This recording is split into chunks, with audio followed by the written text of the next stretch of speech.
These my dollars make it hurt.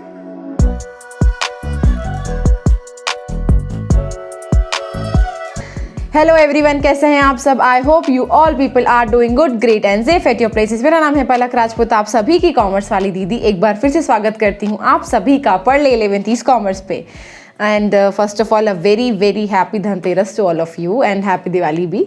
And आज का जो टॉपिक है वो बड़े ही दिनों बाद आ रहा है, आई नो, पर क्योंकि तबीयत ख़राब थी एंड बहुत सारे रीजंस थे। ठीक है, कोई बात नहीं, इग्नोर। बहुत सारी चीज़ें हैं, अपन लास्ट में बात करेंगे उस चीज़ के लिए। पर विदाउट वेस्टिंग टाइम हम सबसे पहले अपना जो पार्ट 2 है, जो कि हम लोगों ने कंज्यूमर इक्विलिब्रियम का बचा हुआ था, उसको हम लोग कवर करेंगे आज इस टॉपिक में, इस वीडियो में, जो कि हमारा टर्म 1 का लास्ट टॉपिक होगा, इकोनॉमिक्स के माइक्रो पार्ट का। ठीक है, स्टैटिस्टिक्स का एक वीडियो बचा हुआ है जिसमें मुझे आप लोगों को मीन मीडियन मोड बताना है। वो बहुत छोटे टॉपिक हैं यहाँ गाइज, ऐसे हो जाएंगे। ठीक है, मैथ्स आता है ना, अबे मैथ्स आता है तो सारी बातें ठीक है। तो ये जो इक्विलिब्रियम का पार्ट है, ये आप लोगों का पार्ट 2 होने वाला है एंड बहुत छोटा सा होने वाला है। ठीक है, इसमें आपको सिर्फ 2-3 चीज़ों को देखना है एंड आपका आधे से ज़्यादा काम हो जाएगा। तो लेट्स स्टार्ट करते हैं इस वीडियो को, क्योंकि ये आप लोगों के लिए बहुत ही स्पेशल होगा। ये लास्ट वीडियो है माइक्रो का, तो आप लोगों का माइक्रो का सिलेबस भी हो जाएगा। तो चलिए शुरू करते हैं। लेकिन शुरू करने से पहले, जैसा कि मैंने आप सभी से बोला हुआ है कि मेरा आपसे विनम्र अनुरोध है कि प्लीज़ चैनल को सब्सक्राइब कर दीजिए, लाइक बटन को भी दबा दीजिए एंड बेल आइकन को भी दबा दीजिए, जिससे कि आपको कोई भी इंपॉर्टेंट अपडेट कभी भी मिस ना हो। साथ ही साथ आपको डिस्क्रिप्शन बॉक्स में मिलेगी एक लिंक जिसका नाम है टेलीग्राम चैनल की लिंक, जिसको आपको याद से फॉलो कर लेना है ताकि आपको कोई भी अपडेट्स मिस ना हो। पढ़ ले ऐप आ गई है, उसको भी डाउनलोड कीजिए, क्योंकि वहाँ पर भी अपडेट्स होते रहेंगे, मिलते रहेंगे, नोट्स वहीं पे मिलेंगे आपको, वीडियो लेक्चर्स भी वहाँ पे मिल जाएंगे आप लोगों को। साथ ही साथ आप हमें हमारे इंस्टाग्राम चैनल पर भी फॉलो कर सकते हैं @parle.in। तो चलो आज की सभा का प्रारंभ करते हैं। आज का जो टॉपिक है वो आप लोगों के लिए होने वाला है इकोनॉमिक्स का। वेरी गुड, इकोनॉमिक्स का टॉपिक है जो कि है आप लोगों का यूनिट 2। यूनिट 2 में हम लोगों ने एक पूरी यूनिट देखी थी जिसका नाम है कंज्यूमर इक्विलिब्रियम। अब उसमें से हम लोगों ने डिमांड पढ़ लिया था, इलास्टिसिटी ऑफ डिमांड पढ़ लिया था, और हम लोगों ने कंज्यूमर इक्विलिब्रियम का पार्ट 1 पढ़ लिया है। डिमांड में हम लोगों ने बहुत सारी चीज़ें देखी थी, कंज्यूमर इक्विलिब्रियम में भी हमने थोड़ा बहुत देखा था, इलास्टिसिटी में हम लोगों ने देखा था कि डिमांड को नापते कैसे हैं, उसका मैग्नीट्यूड कैसे मिलता है हमें। ठीक है, तो वो मैग्नीट्यूड हम लोगों ने वहाँ देख लिया था। और हम लोगों ने जो कंज्यूमर इक्विलिब्रियम की पार्ट 1 था, उसमें हम लोगों ने पढ़ी थी कार्डिनल यूटिलिटी। कार्डिनल यूटिलिटी हम लोगों ने देखा था कि क्या होती है, कैसे उसको नापते हैं, टीयू क्या होता है, एमयू क्या होता है, relationship between TU and MU क्या था। तो आई होप एंड मैं ये बिलीव कर रही हूँ कि आप लोगों को वो वीडियो समझ में आई होगी, आप लोगों ने पूरी देखी होगी एंड आपको जो भी डाउट्स होंगे वो आप लोगों ने नीचे पूछे होंगे कॉमेंट सेक्शन में। अगर ऐसा लगता है कि हाँ ये डाउट बताने का है तो बिल्कुल बताएंगे एंड आप लोगों को वो समझ में आया होगा और आप लोगों ने उसको पढ़ के रख लिया होगा, खत्म हो गया होगा आपका वो टॉपिक।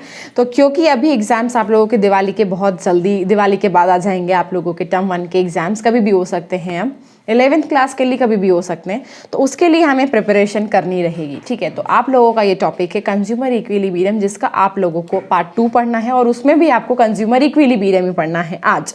कंज्यूमर इक्विलिब्रियम का मतलब क्या होता है। अब हम लोगों ने बहुत सारे लोगों को देखा था कि कंज्यूमर होता है, सेलर होता है, बायर होता है, मार्केट होता है, ये करते हैं वो करते हैं, पर कंज्यूमर इक्विलिब्रियम का मतलब होता है वो पोजीशन या वो स्टेट या वो लेवल जहाँ पर हमारा सेटिस्फेक्शन लेवल ना मैक्सिमम है। मतलब वहाँ हम लोग एकदम ऐसे हैं कि हाँ ठीक है, इक्वल, हम लोग बिल्कुल मस्त है वहाँ पर, हमको कोई किसी भी चीज़ का कोई परेशानी नहीं है, हमको कुछ फ़र्क ही नहीं पड़ रहा है किसी भी चीज़ से। ठीक है, तो इक्विलिब्रियम का मतलब होता है जब आपका सेटिस्फेक्शन इक्वल हो जाता है, मतलब हाईएस्ट लेवल तक पहुँच जाता है, वो आप लोगों के लिए आता है कंज्यूमर इक्विलिब्रियम। ठीक है, जब आपका कंजम्पशन और आपका इनकम नेचर आप लोगों के लिए सेम हो जाता है, when your consumption is equal to your income, आपने जितना कमाया उतना ही आपने खर्च कर दिया, तो वो आप लोगों के लिए आ जाता है कंज्यूमर इक्विलिब्रियम पार्ट पे। यस, तो आप लोगों के लिए इक्विलिब्रियम का मतलब क्या होता है, वो स्टेट जहाँ पर equilibriums means a state of rest और a position of no change. मतलब इसके बाद कंज्यूमर जो है वो आगे अपने एक्सपेंडिचर के अंदर ज़्यादा कुछ करने की इच्छा रखता नहीं। अब ये क्या बोल रहे हो मैम, कुछ भी समझ नहीं आ रहा है, कुछ अच्छे से बताइए। तो देखो, इसका मतलब होता है it refers to situation when a consumer is having maximum satisfaction. अब ये भी वही बात हो गई कि आप लोगों को सेटिस्फेक्शन पूरा मिल चुका है, मतलब आप लोगों ने निचोड़ छोड़ के उस कमोडिटी के साथ में आनंद ले लिया है उसका। जितना आप लोग उससे सेटिस्फेक्शन ले सकते थे उतना आप लोग ले चुके हैं। कंज्यूमर इक्विलिब्रियम का जो सिचुएशन होता है वो कब होता है कि जब आपका इनकम लेवल, आपकी जो इनकम थी वो आपकी मार्जिनल यूटिलिटी के साथ में मैच हो जाए। मतलब व्हेन योर प्राइस, सपोज मान लीजिए price of commodity is equals to MU, ठीक है, आपकी मार्जिनल यूटिलिटी जो होती है वो आपकी प्राइस के साथ में आ जाए, मतलब जब इक्वल हो जाती है, पॉइंट ऑफ सैटिटी 10-10 हम लोगों ने कुछ पढ़ा था कि जब जीरो हो जाता है तो MU जीरो नहीं होना है, वो इक्वल होना है, तो वो हम लोगों के लिए कहलाती है इक्विलिब्रियम सिचुएशन कंज्यूमर इक्विलिब्रियम के अंदर, ठीक है। वहाँ पर कंज्यूमर कहलाता है वो इक्विलिब्रियम स्टेट के अंदर है, जहाँ पर उसको आगे खर्चा करने में या कुछ भी ज़्यादा ऐसा कुछ भी चेंज करने की ज़रूरत नहीं है। अब ये दो सिचुएशन के साथ में पढ़ सकते हैं। सबसे पहला है आपके पास सिंगल कमोडिटी, जहाँ पर आप किसी एक व्यक्ति को लेकर या एक कमोडिटी या एक गुड्स के साथ में अपने नेचर को मेजर कर सकते हैं या उसे जज कर सकते हैं। साथ ही साथ दूसरा है आप लोगों के पास में विथ टू कमोडिटीज़, जहाँ पर आप दो गुड्स के साथ में मैच कर सकते हो कि आपके पास में maximum satisfaction point of equilibrium two commodities में कहाँ आ रहा है और सिंगल कमोडिटी में कहाँ आ रहा है। तो चलो देखते हैं। टू कमोडिटीज़ वैसे ज़्यादातर हमारे सिलेबस में उतना काम का नहीं है, एंड क्योंकि बहुत सारी चीज़ें ओमिटेड भी हैं तो टू कमोडिटीज़ बता देंगे, पर वन सिंगल कमोडिटी वाला केस हम लोगों को पता होना चाहिए। अब सिंगल कमोडिटी के लिए आपको एक सुंदर सा टेबल चाहिए होता है जिसमें हम लोगों को सारी चीज़ें लिखी हुई होती हैं। सबसे पहला चीज़ कि आप लोगों को यूनिट्स गिवन है कि आप लोगों ने कितना कितना कंजम्पशन करा है, आपको प्राइस गिवन है कमोडिटी X की, आपको मार्जिनल यूटिलिटी गिवन है कमोडिटी X की, और आपको डिफरेंस गिवन है MUX माइनस PX का। डिफरेंस कैसे निकलता है? डिफरेंस निकलता है आप लोगों के साथ में, आप जब मार्जिनल यूटिलिटी में से आपकी प्राइस को माइनस कर देते हो तो आपका डिफरेंस आ जाता है, और यही डिफरेंस शो करेगा आप लोगों के लिए कि आपको इक्विलिब्रियम पोजीशन कहाँ मिली है। समझ गए कि आपका इक्विलिब्रियम जो है वो कहाँ पर निकल के आया है, वो आपको यहाँ पर देखने को मिलेगा। तो आप लोगों की जब यूनिट आप लोगों ने वन कंजम्पशन में लिया था तो आपकी प्राइस जो है वो कांस्टेंट है। हम लोगों ने एक चीज़ पढ़ी थी ना, हमने जब ये चैप्टर शुरू किया था, ये यूनिट स्टार्ट करी थी कि price of commodity will remain constant. दुनिया बदल जाए, कुछ भी हो जाए, भाई प्राइस नहीं बदलेगी, प्राइस हमें धोखा नहीं दे सकती है, वो कांस्टेंट है। क्यों कांस्टेंट रखी है? अगर इसको मैं ऊपर नीचे कर दूं तो ये जो टेबल है ये गड़बड़ा जाएगा, मैं सही तरीके से इसका अजम्पशन और इसके बारे में आप लोगों को कैलकुलेशंस नहीं दे पाऊंगी, कोई भी नहीं दे पाएगा, क्योंकि प्राइस अगर हम लोगों ने ऊपर नीचे कर दी तो वो फिर ग्रेटर द प्राइस कैसा आपको मिलता है, क्या नहीं मिलता है, तो वो इस चक्कर में हम लोगों ने बोला है कि प्राइस भाई साहब आप जो है वो कांस्टेंट रहिए, ताकि हमें जीवन में संतुष्टि मिल जाए, हमें सेटिस्फेक्शन मिल जाए। ठीक है, तो जब आपकी प्राइस जो है वो 10 थी, आपने कमोडिटी जो 10 थी, तो आपकी MU जो थी वो थी आपकी 26, आपकी जो MU थी वो 20 थी। फिर आपने 2 यूनिट्स कंज्यूम किया तो आपकी प्राइस तो 10 ही थी, लेकिन आपकी मार्जिनल यूटिलिटी जो है वो 16 थी। ठीक है, अब 2 यूनिट्स लिए हैं तो 16 आएगी। 3 यूनिट जब लिए तो आपकी प्राइस भी 10 थी और आपका MU भी 10 हो गया। This is the state where you get equilibrium situation. This is the state where you get equilibrium situation. जहाँ पर जब आपने 3 कमोडिटीज़ का कंजम्पशन किया तो आपकी प्राइस भी 10 थी, आपकी MU भी 10 थी। When MU of commodity X is equals to price of commodity X, we says कि ये है हमारे लिए पॉइंट ऑफ इक्विलिब्रियम। तो ये वो वाली बात है कि जब आपकी प्राइस आपकी MU से रिलेट करती है, इक्वल हो जाती, तो वो आप लोगों के लिए कहलाती है इक्विलिब्रियम स्टेट। तो ये वाला जो स्टेट है आप लोगों का, ये कहलाएगा इक्विलिब्रियम स्टेट। इक्वेशन की हो गया ये तो, सॉरी, इक्विलिब्रियम स्टेट।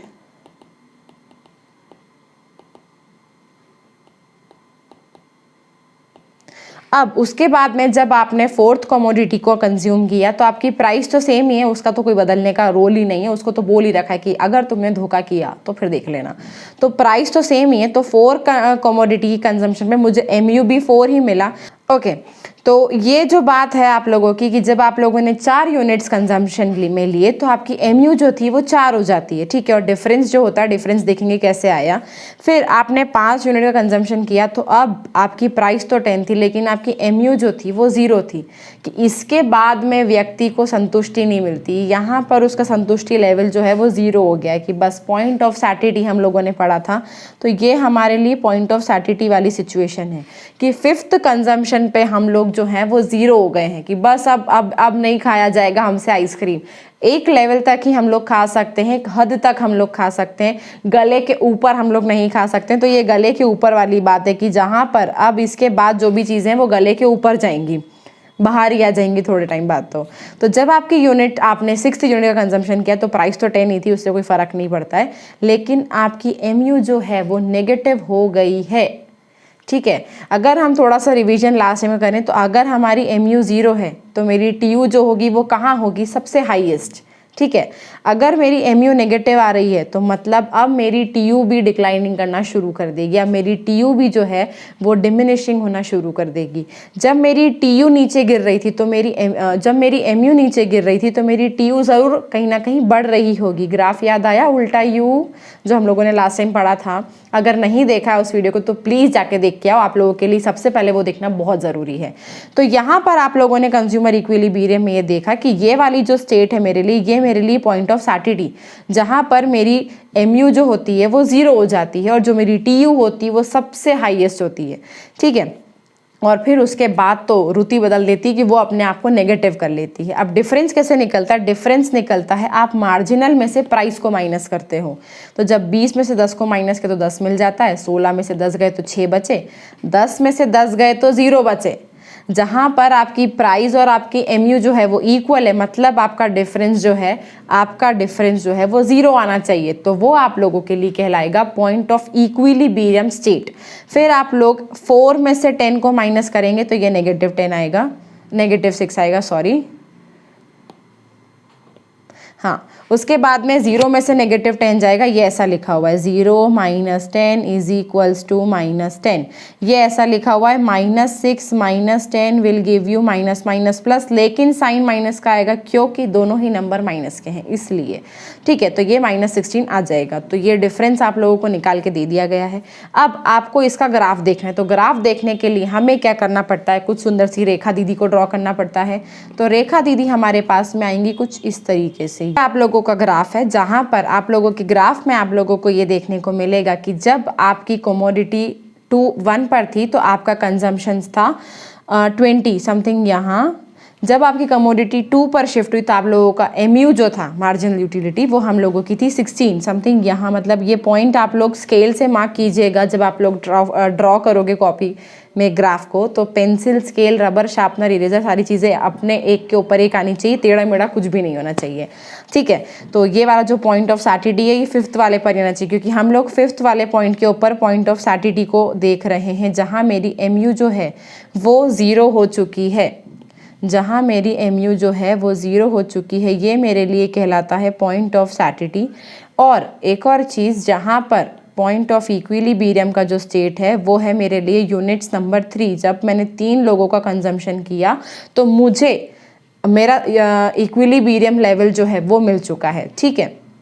तो ये आप लोगों को याद रखना है, जो कि आपको कहाँ मिलेगा, यहाँ इस 3 से लेकर यहाँ पर। तो ये वाला जो पॉइंट है आप लोगों का, ये ऐसा बिल्कुल एकदम 3 के ऊपर आना चाहिए। तो ये आप लोगों का है पॉइंट ऑफ इक्विलिब्रियम, जहाँ पर आपकी मार्जिनल यूटिलिटी है उसके इक्वल्स टू उसके प्राइस ऑफ कमोडिटी के, ठीक है। फिर मार्जिनल यूटिलिटी ने अपने आप को और गिराना शुरू कर दिया, क्योंकि इसके बाद में जो है जब कंज्यूमर इक्विलिब्रियम पे पहुँच जाता है, मतलब ये हाईएस्ट सेटिस्फेक्शन मिल चुका है उसको, इसके बाद में वो अपने कंजम्पशन को कम करना शुरू कर देगा। इसके बाद में उसका कंजम्पशन बढ़ेगा नहीं। और वही आप लोगों को देखने को मिलेगा कि जब उसने 4th यूनिट को कंज्यूम किया तो वो -6 चला गया, ठीक है। वो जब 4th यूनिट को कंज्यूम किया तो उसने अपने आप को 4 ले लिया। तो समथिंग यहाँ कहीं आए होंगे हम लोग, 4th यूनिट के ऊपर हम लोग यहाँ आए 4th पे, ठीक है, ऐसे है ये। और 5th पे तो हम लोग 0 हो गए, पॉइंट ऑफ सैटिटी। इसके बाद में तो अब हम एक भी चीज़ को बर्दाश्त नहीं कर सकते, बस अब हो गया, अब ख़त्म, ठीक है। फिर यहाँ से आपकी जो MU है उसने नेगेटिव होना शुरू कर दिया। ये नेगेटिव पार्ट है उसका कि जब आपने कौन सी यूनिट कंज्यूम करी, 6th वाले को कंज्यूम किया और 5th वाले को भी। 5th वाले पे तो हम लोग 0 हो गए, 6th वाले को कंज्यूम करने पर हम लोगों ने देखा कि हमारी जो MU है वो -6 है, मतलब अराउंड समथिंग कुछ, ये 4 के बाद में इधर ही कहीं आएगी, यहाँ पर 6th यूनिट के ऊपर ये ऐसा है फिर, ठीक है। तो ये आप लोग नेगेटिव हो चुके हैं यहाँ पर। तो ये जो ग्राफ और टेबल है ये आपको क्या सिग्निफाई करता है, consumer equilibrium with single commodity, जहाँ पर आप सिंगल कमोडिटी के साथ में अपने आप को मेजरमेंट में लेकर आते हैं कि कहाँ पर आपको कंज्यूमर इक्विलिब्रियम का पॉइंट मिलने वाला है, ठीक है। अब ये वाली चीज़ें क्या दर्शाती हैं कि जब तक हमको इक्विलिब्रियम स्टेट नहीं मिलता हम अपने कंजम्पशन को बढ़ाते जाते हैं और करते जाते हैं। सपोज मान लीजिए कि आपको एक आइसक्रीम पसंद आई है, ठीक है, कि मुझे आइसक्रीम खाना है। अब आपको एक आइसक्रीम खा ली, तब आपने बोला कि मुझे और थोड़ी सी खाना है। सपोज मान लीजिए किसी शादी में गए हैं आप लोग, ठीक है, मस्त शादी का माहौल चल रहा है, अभी किसी ना किसी आप लोगों के यहाँ भी किसी ना किसी के यहाँ शादी होगी ही, और नहीं भी हो रही होगी तो कोई बात नहीं, आगे आने वाले साल में हो जाएगी, सॉरी। तो शादी का माहौल चल रहा है, जब हम शादी में खाने जाते हैं, ठीक है, तो पेट भरता ही नहीं है, कितना ही खा लो। शादी का खाना इतना ज़्यादा पसंद होता है ना कि हर स्टॉल पे भीड़ लगी हुई थी। मतलब ऐसे लोग देखे हैं कि जिन्होंने जीवन में खाना ही नहीं खाया वो सब वहाँ जाके खड़े हो जाते हैं, ठीक है। तो हम दिए जाते हैं, लेकिन एक पॉइंट के बाद में हमारा पेट कहता था कि बस अब ख़त्म हो गया, अब नहीं खाना है, ठीक है। तो वो आप लोगों का हायर सेटिस्फेक्शन लेवल है। और जब उसके बाद भी अगर आपको कोई, आपकी आंटी जी आ गई, मम्मी आ गई, उन्होंने ज़बरदस्ती आपके मुंह में गुलाब जामुन डाल दिया या कुछ भी डाल दिया, तो फिर क्या होता है ना कि फिर आप लोग नेगेटिव जाते हो। फिर वो कार्यक्रम शुरू होते हैं जो किसी ने नहीं देखे होते हैं, ठीक है। तो ये MU और वो प्राइस के साथ में यही संबंध है कि आपकी प्राइस तो कांस्टेंट है अभी, लेकिन आपने जितनी कंजम्पशन लिया है आपके यूनिट्स का, कि आपने एक यूनिट पे जब कंजम्पशन लिया तो आपकी MU जो आपको मिली थी वो 20 थी, लेकिन वहीं पर देखो कि जब आपने ज़्यादा कंजम्पशन किया तो आपकी MU जो है वो 4 हो गई। मतलब मुझे उससे जो सेटिस्फेक्शन मिल रहा था या मुझे जो उससे वांट सेटिस्फाइंग पावर जो थी मेरी कमोडिटी की, वो कम होती जा रही। अब मुझे नहीं खाना वो, अब मुझे नहीं चाहिए, बस बहुत हो गया, ठीक है। फिर एक पॉइंट ऐसा आता है कि जब वो 0 हो जाती है कि इसके आगे मैं नहीं जा सकती हूँ, मेरा मैक्सिमम लेवल है ये, इसके बाद मैं नहीं जा सकती हूँ, मैं अपने आप को फोर्स भी नहीं कर सकती हूँ, अदरवाइज दूसरा कार्यक्रम शुरू हो जाएंगे, ठीक है। फिर जब ज़बरदस्ती एक एडिशनल यूनिट ले भी लिया तो हम लोगों ने देखा कि हम सचमुच नेगेटिव हो गए, हमारी MU जो थी वो नेगेटिव होना शुरू हो गई यहाँ से, ठीक है। तो ये टेबल आप लोगों को यहाँ दिखाता है। तो क्या दिखाता है कि जब तक 0 नहीं मिलता, जब तक मुझे वो नहीं मिलता जो मुझे चाहिए होता है, जिसका मुझे है इंतज़ार, वो जब मिल जाता है तो क्या होता है कि हमारा कंजम्पशन लेवल जो है, कंजम्पशन जो है हमारा वो कम होता चला जाता है। दिख रहा है ना कि MU जो है हमारी वो कम हो रही है, अब गिर रही है और फिर नेगेटिव हो रही है। तो जब तक ये नहीं मिलता तब तक हम लोगों का कंजम्पशन बढ़ता रहता है, ठीक है। तो हमारा जो कंजम्पशन लेवल है यहाँ पर बढ़ता हुआ होता है, लेकिन जैसे ही 0 मिल गया, जैसे ही पता चल गया कि MU is equals to price of X, price of commodity, वहाँ पर उसके बाद में जो है हमारा कंजम्पशन लेवल जो है वो गिरना शुरू हो जाता है। हम लोग हमारे कंजम्पशन में कटौती करना शुरू कर देते हैं, ठीक है भाई लोगों बहनों। आप लोगों को आई होप ये कंज्यूमर इक्विलिब्रियम का ये पार्ट समझ में आया होगा। इसके बाद में ये ग्राफ प्रेजेंटेशन है आप लोगों के लिए, एग्जाम में ये आ सकता है और इसमें आपसे बोल सकते हैं कि पॉइंट ऑफ सैटिटी या पॉइंट ऑफ इक्विलिब्रियम ड्रॉ करके दिखाओ। तो ये जो लाइन गई है, बहुत से लोगों के मन में सवाल आ रहा होगा कि ये लाइन काहे की, तो ये लाइन वो है जो है आप लोगों के लिए constant, that is my price factor. मेरा प्राइस फैक्टर कॉन्स्टेंट ही है, तो वो मैंने उसको इसलिए कॉन्स्टेंट डाला है, ठीक है। पैरेलल लाइन डाली है पैरेलल टू X एक्सिस, कि वो प्राइस जो है वो कमोडिटी की सेम ही है, 10 रुपीज़ ही चल रहा है। तो जब प्राइस हमारी जब हम लोगों ने 3 कमोडिटी ली तो हमारी MU जो थी वो 10 थी और प्राइस भी मेरी 10 थी। तो वो जब ये प्राइस और MU का इंटरसेक्शन होता है उसे कहते हैं point of equilibrium, where MU of commodity is equals to price of commodity, ठीक है। उसके बाद में पॉइंट ऑफ सैटिटी मुझे कहाँ मिला कि जब मैंने 5 यूनिट्स का कंजम्पशन किया, तो 5 यूनिट्स के कंजम्पशन के बाद में मैं 0 हो गई हूँ कि अब मुझे चाहिए ही नहीं, मेरी MU जो है वो 0 हो गई है। तो ये मेरा सैटिटी पॉइंट है, ठीक है। अब इसके बाद में मैं नेगेटिव चली गई हूँ, ये वाला जो एरिया है मेरा ये नेगेटिव है, ये मेरी नेगेटिव MU को शो करता है। अब आपको पढ़ना है ऑर्डिनल यूटिलिटी अप्रोच। कार्डिनल तो पढ़ ली थी। कार्डिनल का मतलब क्या था आप लोगों को याद है थोड़ा सा कुछ? कार्डिनल में हम लोगों ने कुछ कुछ पढ़ा हुआ था। कार्डिनल का मतलब होता है कि जहाँ पर हम नंबर्स की बात कर रहे थे, कुछ कुछ समथिंग पढ़ रहे थे। ओके, तो ऑर्डिनल यूटिलिटी अप्रोच हम लोगों के लिए अब आ गई है और यहाँ पर हम लोगों को इसका एक और नाम गिवन है जिसका नाम है इंडिफरेंस कर्व और हिक्सियन एनालिसिस।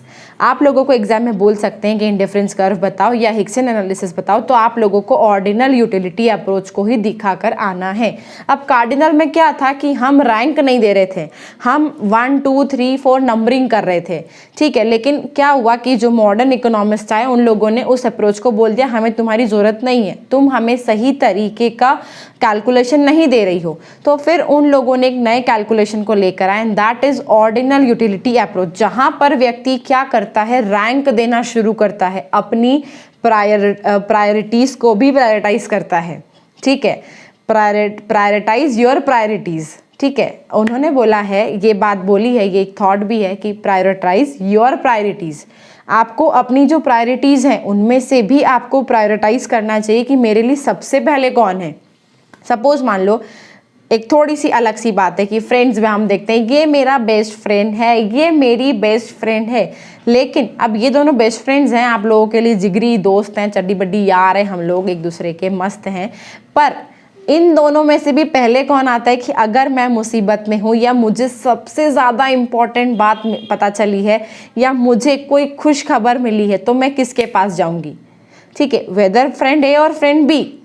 तो वो आप लोगों के लिए यहाँ पर उन्होंने बोला है कि आप रैंक दोगे तो ज़्यादा समझ में आएगा कि आपके लिए प्रेफरेंस पर कौन सी चीज़ है, ठीक है। हम लोगों ने लास्ट टाइम चॉकलेट और आइसक्रीम को देख तो लिया था कि अगर मैं 1 यूनिट ऑफ चॉकलेट कंज्यूम करती हूँ तो मैं 2 यूनिट ऑफ आइसक्रीम ले लेती हूँ, ऐसे करके हम लोगों ने वो ग्राफ तो ड्रॉ किया था। लेकिन उन लोगों ने बोला नहीं नहीं नहीं नहीं नहीं, ऐसे ना करो, ऐसे कोई समझ में आ रहा है क्या जीवन, ऐसा नहीं चलता है भाई। हमें ऑर्डिनल यूटिलिटी अप्रोच के अंदर उन लोगों ने बोला कि आप लोग रैंक दीजिए कि whether you want ice cream first और चॉकलेट फर्स्ट, ठीक है। आपको आइसक्रीम पहले पे चाहिए कि चॉकलेट, लेना हमें दोनों ही हैं, दो कमोडिटीज़ के बीच में आप अपनी प्रायोरिटी को प्रायोरिटाइज कर रहे हो, आप अपनी प्रायोरिटी को प्रायोरिटाइज कर रहे हो दो कमोडिटीज़ के बीच में। अब वो कुछ भी हो सकता है, चॉकलेट हो गया, आइसक्रीम हो गया, पिज्ज़ा हो गया, बर्गर हो गया, डोसा हो गया, इडली सांभर हो गया, बहुत सारी चीज़ें हो सकती हैं, फ्रेंड्स हो गए, मोह माया हो गया और पढ़ाई हो गया। ये बड़ा कांस्टेंट फैक्टर है हम लोगों के साथ में कि मोह माया इज़ ऑलवेज कांस्टेंट, कुछ भी हो जाए भाई मोह माया नहीं छूटनी चाहिए। तो वो कि अगर हमें मोह माया से 1 घंटे बात करनी है तो मुझे अपने पढ़ाई के कितने घंटों को नष्ट करना पड़ जाएगा वो डिसाइड करना पड़ेगा, या फिर मुझे 1 घंटा पढ़ाई करनी तो मुझे मोह माया से कितने घंटे बात नहीं करनी होगी। वो सारी चीज़ें कि आपके लिए रैंक होल्डिंग पर मोह माया फर्स्ट है या पढ़ाई फर्स्ट है, ठीक है। तो ये सारी चीज़ें जो होती हैं यहाँ पर आप क्या कहते हो, आप अपनी यूटिलिटी को रैंक में एक्सप्रेस करते हो। इसका मतलब होता है ऑर्डिनल यूटिलिटी अप्रोच, जहाँ पर आप अपनी यूटिलिटी को, आप अपनी प्रेफरेंस को, आप अपने सेटिस्फेक्शन को आप रैंक देते हो। सपोज मान लीजिए कि यहाँ पर अगर मैं एग्जाम्पल दूँ कि आपके पास में 2 गुड्स हैं, एक गुड्स है चॉकलेट, दूसरा गुड्स है वही आइसक्रीम। तो अब इन दोनों में से अगर मैं आपको बोलूं कि आप कितनी यूनिट्स खाएंगे, तो हम लोगों ने देखा था कि मैंने इसकी 1 2 3 4 और इसकी 4 5 6 7 ऐसे लिया था। लेकिन अब यहाँ पर आपको क्या करना है, आपको रैंक देनी है कि आपको पहले आइसक्रीम खानी है या चॉकलेट खानी है। आपके लिए फर्स्ट प्रेफरेंस कौन है, आप किसको सेक्रीफाइस करोगे, किसको गेन करने के लिए। सपोज मान लो अभी आप चॉकलेट कंजम्पशन कर रहे थे लेकिन अब आइसक्रीम आ गई, तो आप अपनी चॉकलेट को सेक्रीफाइस करना शुरू कर दोगे अपने आइसक्रीम के कंजम्पशन को गेन करने के लिए। या फिर ऐसा भी हो सकता है कि आप अपने आइसक्रीम के कंजम्पशन को सेक्रीफाइस कर दोगे अपने चॉकलेट के कंजम्पशन को गेन करने के लिए, कुछ भी हो सकता है। It is all about your preference, your priority, your choice, ठीक है। पर पर अकॉर्डिंग टू क्वेश्चन हमें चलना है, जो क्वेश्चन में वो लोग बोलेंगे उसके हिसाब से काम करना है। तो समझ में आया, ऑर्डिनल जहां पर आप गुड्स को रैंक देते हो, first, second, third, fourth and so on, ठीक है। तो यहाँ पर आपको यूटिलिटी तभी मालूम चलेगी जब आप अपनी प्रायोरिटी को प्रायोरिटाइज करेंगे और उन्हें प्रेफरेंस देंगे कि तुम मेरे लिए फर्स्ट हो और तुम मेरे लिए सेकेंड और तुम मेरे लिए थर्ड हो, ठीक है। अब इसके बाद आपको इंडिफरेंस कर्व देखने को मिलेगा, क्योंकि इसको हम इंडिफरेंस कर्व के बारे में बातचीत ही करते हैं। अब इंडिफरेंस कर्व होता क्या है? इंडिफरेंस कर्व ये कहता है कि graphical presentation of alternatives combination of bundles of two goods, दो गुड्स के ग्राफिकल प्रेजेंटेशन को कहा जाता है इंडिफरेंस कर्व। किसी भी दो व्यक्ति के बीच में जब मैं आप लोगों को डिफरेंस या डिस्टिंग्विश बता रही हूँ कि इसके साथ में ये है, इसके साथ में ये है, तो वो जो ग्राफ बनता है उसे कहते हैं इंडिफरेंस कर्व, ठीक है। फिर शायद प्रॉपर्टीज ऑफ इंडिफरेंस कर्व है, लेकिन उससे पहले हमें इंडिफरेंस कर्व के साथ साथ इंडिफरेंस ग्राफ को बनाना सीखना पड़ेगा, उसके पॉइंट्स को देखना पड़ेगा। तो उसके लिए हमें ग्राफ बनाना पड़ेगा और हमारे सुंदर सुंदर चित्रकारी को लेकर आना पड़ेगा। फिर हम लोग देखेंगे कि प्रॉपर्टीज ऑफ इंडिफरेंस कर्व क्या होती हैं। तो चलो ग्राफ बनाते हैं। हाँ, तो ये आप लोगों का ग्राफ बन के तैयार हो चुका है, जहाँ पर हम लोगों ने देखा है कि हमारे पास में हम लोगों ने दो कमोडिटीज़ को लिया है। सबसे पहले है एप्पल, दूसरा है बनाना। अब कॉम्बिनेशन है यहाँ पे कुछ कि पहले कॉम्बिनेशन में कॉम्बिनेशन पी पर जहाँ पर मैं एक एप्पल ले रही हूँ तो मैं 15 बनानास ले रही हूँ। इसको उल्टा पढ़ते हैं, जब मैं 15 बनानास ले रही हूँ तो मैं एक एप्पल कंज्यूम कर रही हूँ, ठीक है। अब क्यू कॉम्बिनेशन में क्या आया कि जब मैंने दो यूनिट्स ऑफ एप्पल लिए तो मैंने अपने बनाना को कंजम्पशन से कम कर दिया और मैंने क्या बोला कि तुम रुको, तुमको कम कर देती हूँ। तो वो हम लोगों ने 10 लेना शुरू कर दिया। सेम आपको बाकी के ही इन सारे कॉम्बिनेशंस में देखने को मिलेगा कि आपने एक दूसरे गुड के लिए आपका जो पहला गुड था उसको कितना सेक्रीफाइस किया है, उसके कंजम्पशन को कितना सेक्रीफाइस किया है। सो S2 gain another level of satisfaction with the term or with the good 2 या commodity 2, ठीक है। तो ये आप लोगों के लिए गुड 1 बनेगा और ये गुड 2 बनेगा कि इसको आपने कितना सेक्रीफाइस किया है एप्पल को गेन करने के लिए। बनानास कितने सेक्रीफाइस हुए हैं एप्पल को गेन करने के लिए। अब इसका जो ग्राफिकल प्रेजेंटेशन है वो इस तरीके से है। एक बात ध्यान रखिए, जो इंडिफरेंस कर्व है वो आप लोगों का बिल्कुल स्मूथ निकलना चाहिए, पर क्योंकि यहाँ पर वो स्मूथनेस नहीं आ सकती है तो कॉपी पेन पेंसिल में आना चाहिए वो स्मूथनेस कुछ इस तरीके से। अब यहाँ पर आप लोग देखो, सबसे पहले आप लोगों को एक बात याद रखनी है, वाई एक्सिस पर वो व्यक्ति आएगा जो अपने आप को सेक्रीफाइस कर रहा है, जो अपनी बलि चढ़ा रहा है, ठीक है, वो वाई एक्सिस पर जाएगा। एक्स एक्सिस पर वो व्यक्ति आता है जिसको आप गेन कर रहे हो, जिसको आप गेन कर रहे हो दूसरे वाले को सेक्रीफाइस करके, वो आता है हमारे लिए एक्स एक्सिस पर, जो हमारे लिए गेनिंग कमोडिटी है और ये हमारे लिए सेक्रीफाइसिंग कमोडिटी है। एप्पल मेरी गेनिंग कमोडिटी है और बनाना मेरी सेक्रीफाइसिंग कमोडिटी है, ठीक है। तो अब यहाँ पर जब कॉम्बिनेशन पी पढ़ा था तो पी पे क्या देखा था कि मैं एक एप्पल कंज्यूम कर रही थी when I am consuming 15 units of bananas या 15 यूटिल्स ऑफ बनानास, ठीक है। फिर क्या हुआ कि मैंने अपने एप्पल की कंजम्पशन बढ़ाई, मैंने 1 से 2 पर शिफ्ट किया, एक एप्पल और शिफ्ट किया मैंने। यहाँ पर देखें हम 2 - 1 मतलब एक और एडिशनल एप्पल लेकर आई ना, तो एक और एडिशनल एप्पल लाने के लिए मैंने 5 बनाना कंजम्पशन खत्म किए हैं, ठीक है, 5 बनाना को सेक्रीफाइस किया है और मैं समथिंग कुछ इधर नीचे आ गई हूँ, मतलब 10 के अराउंड है। हाँ, ये मतलब 10 पर है, वो 12 पे यूनिट हो गई है। तो वो ऐसे करके आप सारे ग्राफ को बनाएंगे। फिर आपने जब 3 एप्पल कंजम्पशन लिए तो आप 6 बनानास पे आ गए। जब आप लोगों ने 3 एप्पल कंजम्पशन लिए तो आप 6 बनानास पे आ गए। फिर जब आपने 4 एप्पल लिए तो आप 3 बनाना पे आ गए। जब आप लोगों ने 4 एप्पल लिए तो आप लोगों ने 3 बनाना पे आ गए। और तो और जब आप लोगों ने 5 एप्पल ले लिए तो फिर तो आप बनाना को भूल ही गए। जान तो भाड़ में 15 का हो रहा था, कोई बात नहीं।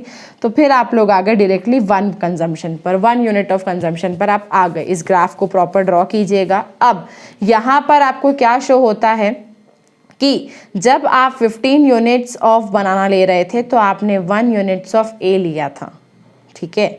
ये वाला कॉम्बिनेशन P क्या कहता है मेरे लिए कि 15 यूनिट्स जो बनाना थे तो 1 यूनिट्स ऑफ एप्पल था।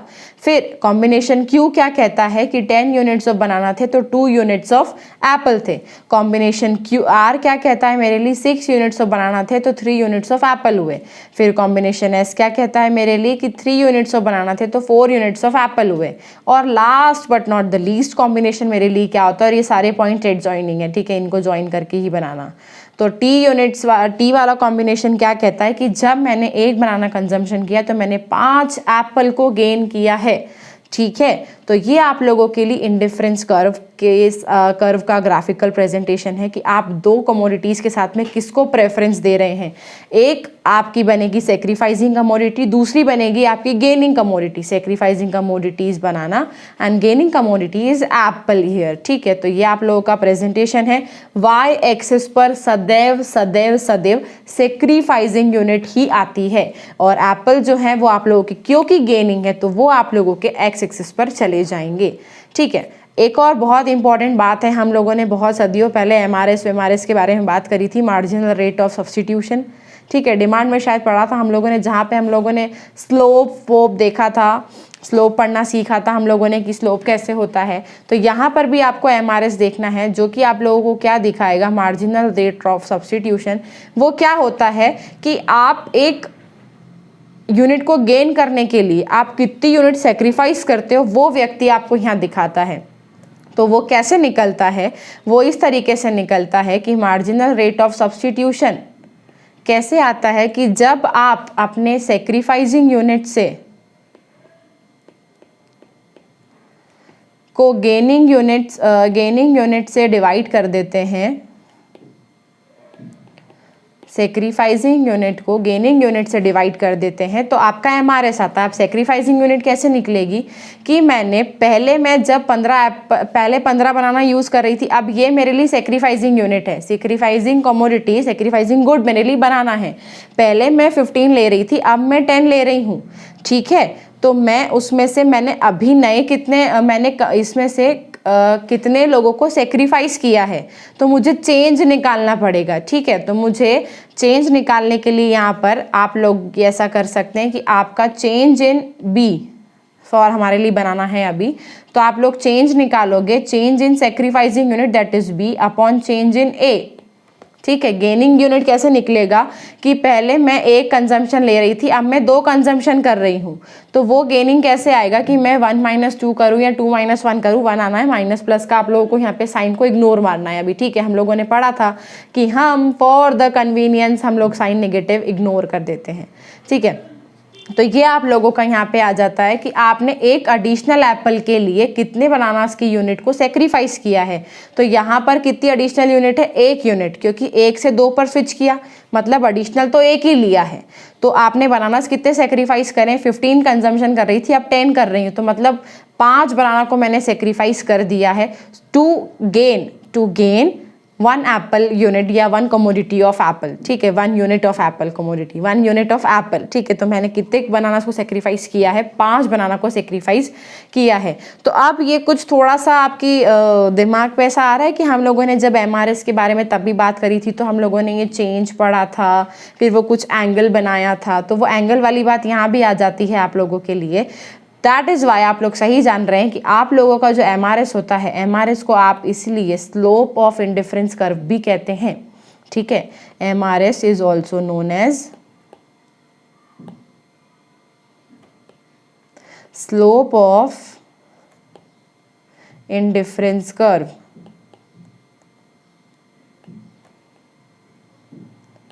ठीक है। बहुत ही कोने में लिख दिया उसको, कोई बात नहीं। तो एमआरएस का यही पार्ट है आप लोगों को, अगर आपको मार्जिनल रेट ऑफ सब्स्टिट्यूशन निकालने के लिए आ जाए तो आप लोग इसी तरीके से निकाल सकते हैं उसको, ठीक है। ओके, तो आप लोगों को अगर एमआरएस निकाल के देखनी है तो हम लोग यहाँ भी देख सकते हैं। जैसे हमारा ये जो ग्राफ है, अब यहाँ पर एमआरएस अगर निकालने जाए तो हमारी एमआरएस क्या क्या हो सकती है, देखो यहाँ निकाल देते हैं। एमआरएस एक ही पॉइंट पे आएगी। एमआरएस कैसे निकलेगी कि जब मैं एक एडिशनल, पहले बनाना आएगा सेक्रीफाइसिंग यूनिट और फिर आ गई आप लोगों की गेनिंग यूनिट। तो आपकी सेक्रीफाइस कितना हो रहा है, 15 में से 10 माइनस कीजिए, आप लोगों के पास आएंगे 5 bananas, 5 bananas is to 1 apple. फिर दूसरी यूनिट पे जब मैंने अपने आप को 2 से 3 पे शिफ्ट किया तो मैंने बनानास को कर दिया 10 से 6 पे। मतलब मैंने एक एडिशनल यूनिट ऑफ एप्पल को गेन करने के लिए मैंने शायद अपने 4 बनानास को ख़त्म कर दिया है। 4 बनानास, MRS ऑफ AB मतलब एप्पल एंड बनानास, ठीक है। फिर जब मैं 3 से 4 पर गई हूँ, मतलब वापस एप्पल तो मैं एक ही यूनिट मेरा बढ़ रहा है, लेकिन मेरा बनानास कितना कंजम्पशन 3 यूनिट्स ऑफ बनानास को मुझे ख़त्म करना पड़ गया, सेक्रीफाइस करना पड़ गया है।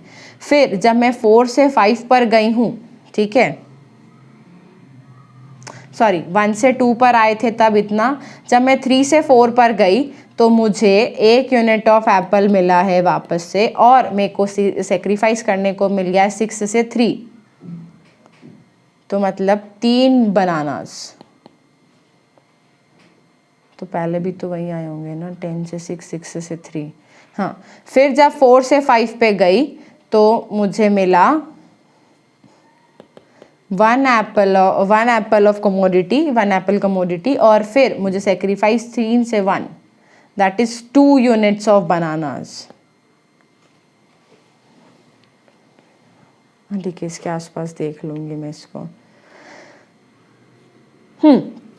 तो ये आप लोगों का MRS निकल के आ चुका है रेशियो में। इसको हम रेशियो में कैसे लिखते हैं, 5/1 आया होगा, इसलिए तो 5:1 आया है ना। तो ये आप लोगों के चेंज हैं कि आप लोगों ने जो चेंज किया है, जो फॉर्मूला यहाँ दिखा है sacrificing unit upon gaining unit, तो ये आप लोगों की इससे MRS निकल के आई है। अब एक और एक चीज़ पढ़ने को यहाँ पर मिल सकती है आप लोगों को, दैट इज इंडिफरेंस मैप, ठीक है। इंडिफरेंस मैप और कुछ नहीं होता है, लेकिन फैमिली ऑफ इंडिफरेंस कर्व होती है। इंडिफरेंस मैप में आप लोगों को कुछ भी नहीं है, सिर्फ ऐसा देखना है आप लोगों को, एक ऐसा ग्राफ ड्रॉ किया हुआ मिलेगा आप लोगों को हर जगह पर, और वहाँ पर बहुत सारे इंडिफरेंस कर्व होंगे, 1 होगा, 2 होगा, 3 होगा, 4 होगा। तो वो क्या सिग्निफाई करेगा आप लोगों के लिए, वो कुछ नहीं सिग्निफाई करेगा, बता देती हूँ अभी क्या सिग्निफाई करेगा। ये आप लोगों का ओरिजिन, यहाँ गेनिंग यूनिट, यहाँ sacrificing unit. Higher the indifference curve, higher the satisfaction level, मतलब जितना ज़्यादा मेरा इंडिफरेंस कर्व होगा ना, वो मुझे उतना ज़्यादा सेटिस्फेक्शन लेवल देगा। ये मेरे लिए बनेगा IC1, ये मेरे लिए IC2, ये मेरे लिए IC3, और ये मेरे लिए IC4, ठीक है। जैसे ही IC1 पे मैं गई हूँ, जैसे ही मैं IC2 पे शिफ्ट हुई, तो मेरा सेटिस्फेक्शन लेवल क्या हो गया, IC2 पे ज़्यादा हो गया। पर IC2 का सेटिस्फेक्शन लेवल कम है IC3 से, और IC3 का कम है IC4 से, मतलब IC4 का सेटिस्फेक्शन लेवल सबसे सबसे सबसे ज़्यादा है मेरे लिए, ठीक है। तो ये आप लोगों के लिए इंडिफरेंस मैप है, जहाँ पर आपको देखने को मिलता है परिवार ऑफ इंडिफरेंस कर्व। ये बहुत सारे कर्व एक साथ जहाँ पर आ जाते हैं, वो कहलाता है आप लोगों के लिए इंडिफरेंस कर्व। और ये क्या शो करता है, higher the indifference curve higher the satisfaction level, मतलब मेरा सबसे ज़्यादा सेटिस्फेक्शन लेवल कौन से वाले कर्व पे होगा, दैट इज IC4 पर मेरा सेटिस्फेक्शन लेवल सबसे टॉप मोस्ट होगा, ठीक है। माउंट एवरेस्ट की चोटी चढ़ गई होंगी मैं जब मैं IC4 पर पहुंची होंगी। तो ये इंडिफरेंस मैप है। यहीं पर आप लोगों का MRS, indifference curve, cardinal utility, consumer equilibrium ये खत्म होता है, लेकिन प्रॉपर्टीज़ नहीं होती। तो प्रॉपर्टीज़ बता देती हूँ, बहुत छोटी छोटी सी हैं। हमेशा हमारा जो इंडिफरेंस कर्व होता है वो कॉन्वेक्स टू ओरिजिन होता है। क्योंकि मुझे एक यूनिट को सेक्रीफाइस करना होता है so as to gain additional amount of another commodity. तो इस वजह से मेरा स्लोप जो है वो कॉन्वेक्स बनता है ओरिजिन से ही। मुझे एक यूनिट को सेक्रीफाइस करना पड़ रहा होता है एक यूनिट को गेन करने के लिए। तो y यूनिट वाला जो है वो सेक्रीफाइस हो रहा है तो वो नीचे आएगा, और वो जो गेन कर रहा है वो ऊपर जाएगा, तो इसलिए वो कॉन्वेक्स बनता है। स्लोप्स हमेशा डाउनवर्ड, इसीलिए क्योंकि मुझे सेक्रीफाइस करना है तो वो नीचे गिरता है, तो वो मेरे लिए डाउनवर्ड स्लोपिंग होता है। हमेशा याद रखो IC कर्व का स्लोप जो होता है वो डाउनवर्ड स्लोपिंग होता है। Higher the indifference higher the satisfaction, अभी बताया जितना ज़्यादा आपका इंडिफरेंस कर्व होगा उतना ही ज़्यादा आप लोगों को सेटिस्फेक्शन मिलेगा। IC कर्व कभी भी इंटरसेक्ट नहीं कर सकते। सपोज मान लीजिए एक डायग्राम मिल गया ऐसा और ऐसा, तो ये इंडिफरेंस कर्व बन ही नहीं सकता। IC कर्व हमेशा एक दूसरे के ऊपर जाएंगे, ठीक है। वो कभी भी they can not never ever ever intersect each other. तो ये कुछ प्रॉपर्टीज हैं आप लोगों के लिए। MCQ लेवल से ये इंपॉर्टेंट इसलिए कि कुछ भी पूछ सकते हैं इसमें से वो, तो इनको थोड़ा ढंग से पढ़ लीजिएगा। बाकी सारी चीज़ें हम लोगों ने यहाँ पर पढ़ ली। ग्राफिकल प्रेजेंटेशन क्या होता है, ऑर्डिनल यूटिलिटी क्या होता है, एक टॉपिक सिर्फ बचा हुआ है, वो बजट लाइन है, जिसको मैं अलग से पढ़ाऊंगी, क्योंकि वो बजट लाइन है, हम लोगों को देखना है कि मम्मी वाला बजट लाइन पढ़ना है हम लोगों को, तो वो अलग से है। बाकी आपका माइक्रो का यूनिट 2 जो है वो खत्म हो चुका है। यहाँ पर कार्डिनल, ऑर्डिनल, आईसी कर्व के फंक्शंस मतलब प्रॉपर्टीज़ क्या होती है, ग्राफिकल प्रेजेंटेशन क्या होता है, तो ये सारी चीज़ें आप लोगों ने यहाँ पर देख ली है। आई hope you all guys people, खूबसूरत सी जनता, एंजॉयड द वीडियो। तो अगर ऐसा हुआ है और आपको समझ में आया है तो मेक श्योर कि आप लोग लाइक बटन को दबा दें, बेल आइकन को भी दबा दो, शेयर भी करो and subscribe to the channel because it is free. ठीक है, बिल्कुल फ्री है आप लोगों के लिए एंड हमेशा अवेलेबल है। तो मैं मिलूंगी आप लोगों को बहुत जल्द स्टैटिस्टिक्स के वीडियो में, जहां पर मैं आप लोगों को मीन मीडियन मोड पढ़ाऊंगी और उससे पहले शायद मैं बजट लाइन भी पढ़ा दूं, कुछ भी हो सकता है यहाँ पर, तो तैयार रहिए उस चीज़ के लिए। ठीक है, तो आई होप आप लोगों ने बहुत अच्छे से एंजॉय किया होगा, समझ में आया होगा। कुछ भी समझ में नहीं आया हो तो please do let me know in the comment section. हम मिलेंगे नए वीडियो में, तब तक अपना ध्यान रखो, घर पर रहो, सुरक्षित रहो। जय हिंद, वंदे मातरम, bye, stay safe, stay home, take care.